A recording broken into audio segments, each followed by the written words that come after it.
नमस्कार दोस्तों, Indus report और एनालिसिस में आपका स्वागत है। दोस्तों, फ़लस्तीनियन पीएम ने पीएम मोदी जी को बधाई देते हुए कहा कि गाजा समस्या को ख़त्म करने में मदद करें। Palestinian prime minister doctor Mohammad Mustafa ji ने Indian prime minister Narendra Modi ji को उनके हाल ही के चुनावी जीत पर बधाई दी और बताया कि इंडिया को गाजा के चल रहे कॉन्फ्लिक्ट को सुलझाने में एक अहम रोल है। उनके लेटर में पीएम मुस्तफ़ा जी ने इंडिया के सपोर्ट की कंसिस्टेंसी को सराहा और इंडिया के सपोर्ट और ऑन गोइंग सिचुएशन को सुलझाने के लिए उनके पोटेंशियल का जिक्र किया।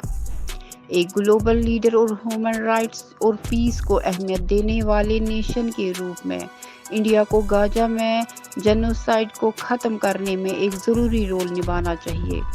मुस्तफ़ा जी लिखते हैं, उन्होंने ये कहा कि इंडिया को सभी डिप्लोमेटिक तरीकों से जुड़े रहना चाहिए ताकि तुरंत सीज फायर को बढ़ावा मिल सके और गाजा के लोगों की मदद के लिए और भी सपोर्ट दिया जा सके।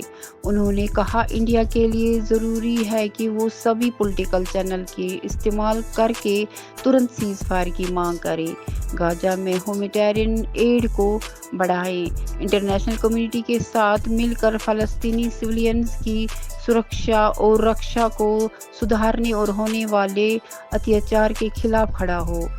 इजरायली फ़लस्तीन को लंबे समय से चलने वाले झगड़े का हाल ही में एक नया दौर हमास के आतंकी हमले से शुरू हुआ, जो 7 अक्टूबर को हुआ और जिसमें कई इजरायली सिविलियंस मारे गए।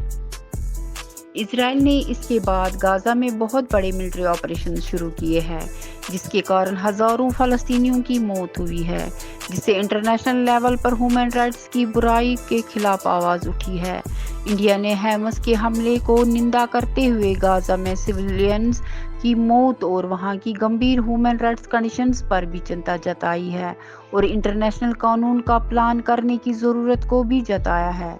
मुस्तफ़ा जी ने गाजा की सिचुएशन को एक ह्यूमैनिटेरियन कैटास्ट्रोफी बताया है, जो तुरंत और डिसिसिव एक्शन की मांग करती है, और उन्होंने इंडिया के हिस्टोरिकल सपोर्ट को भी समझा है, जो फ़लस्तीनियन राइट्स और उनके लोगों की आशाओं के लिए दिया गया है।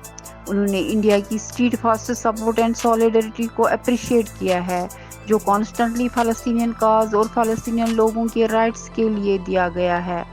उनके बधाई संदेश में पीएम मोदी जी को उनके चुनाव जीत पर बधाई दी है और उन्होंने इंडिया के नेता की चुनौती को भी अहम बताया है और उनका देश और दुनिया भर में एडवांसमेंट की तरफ डेडिकेशन और लीडरशिप को संकट समझा है। पीएम मोदी जी ने हाल ही में अपनी तीसरी बार लगातार प्राइम मिनिस्टर के पद के लिए जीत हासिल की है, जो 1962 से पहली बार किसी इंडियन नेता ने किया है। हमारे साथ जुड़े रहने के लिए धन्यवाद।